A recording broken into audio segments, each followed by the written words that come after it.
Du Grand Bleu jusqu'au Loup-garou, en passant par l'Enquête corse ou encore les Visiteurs qui se cachent derrière cette légende du cinéma. Silence maintenant, ou tu vas prendre une claquade. Bienvenue sur Derrière le mythe, une série de vidéos qui raconte l'histoire derrière les acteurs mythiques du cinéma.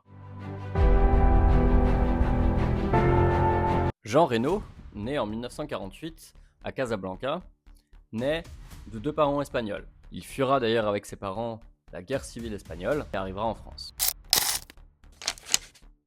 Très tôt, il découvre le théâtre, mais ses débuts ne sont pas faciles. Après un passage au service militaire en Allemagne, il se lance réellement dans la comédie. Il enchaînera les petits boulots, et puis les petits rôles, et à force de travail, travail va payer. Dans les années 70-80, Jean Reno va enchaîner les petits rôles sans jamais percer réellement. C'est en 1988, avec sa rencontre avec Luc Besson, où il va voir réellement un déclic dans sa carrière. Ensemble, ils vont tourner Le Grand Bleu, que vous connaissez peut-être, ou du moins de nom, ce film qui l'a vraiment révélé au grand public français. Après le succès du Grand Bleu, Jean Reno va tourner un film que vous connaissez tous, Les Visiteurs, où il va réussir à se démarquer, à montrer son authenticité, son charisme, et à nous faire rire, voire rêver dans Godefroy de Montmirail. Il n'est point noblieux et n'a pas de manière pour m'enjailler. Il est déjà heureux de boulotter nos restes. Tiens, mon fidèle. Quoi? C'est un gueux qui possède le château? Pardonnez ce maroufle, mais il est si triste d'apprendre qu'un gueux possède Montmirail. Avec sa voix grave, sa silhouette imposante et son charme discret, Jean Reno va vite être reconnu par le public français. Oui, c'est moi. Grâce au film culte Léon, Jean Reno va être vraiment reconnu à l'international et surtout être repéré par Hollywood. Certes. Il va pouvoir tourner des Missions Impossibles avec Tom Cruise ou encore Godzilla.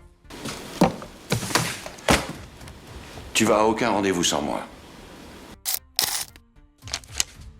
Jean Reno n'est pas seulement un acteur comme on pourrait le définir, c'est-à-dire que c'est pas une star.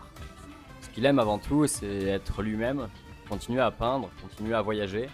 Et c'est ça qui fait que Jean Reno reste un acteur à part pour moi, c'est-à-dire que il n'est pas dans le showbiz.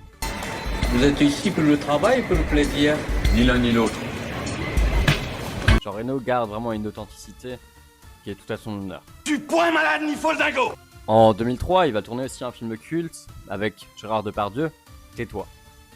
Je vous mets quelques petits extraits pour que vous voyez comment jouait Jean Reno à l'époque. Et vous allez voir qu'il n'a réellement pas changé son style de jeu. Ok ma jolie, t'as pas de thune, c'est pas grave, on prend aussi les cartes de crédit, allez donne. Laissez-le tranquille, il va se fâcher. Je le connais, il se fâche très vite. Sans blague. T'entends ça, elle va se fâcher, je meurs de peur. Et qu'est-ce qui se passe quand elle se fâche? Ouais, tu prends une baffe et tu te retrouves sur le cul. Bah j'aimerais voir ça. Hein. Vu? Bah, je l'avais prévenu. Il enchaînera les succès avec Da Vinci Code, avec L'Enquête corse, avec Wasabi. Tous ces films sont des films très connus, avec son énergie, son âme. C'est ça qui nous plaît chez Jean Reno, c'est pour ça qu'on aime voir un film avec sa tête d'affiche. Qu'est-ce qu'il fout là, lui? Oui, Léa m'a gentiment invité à boire un verre. C'est la dernière mode à Paris?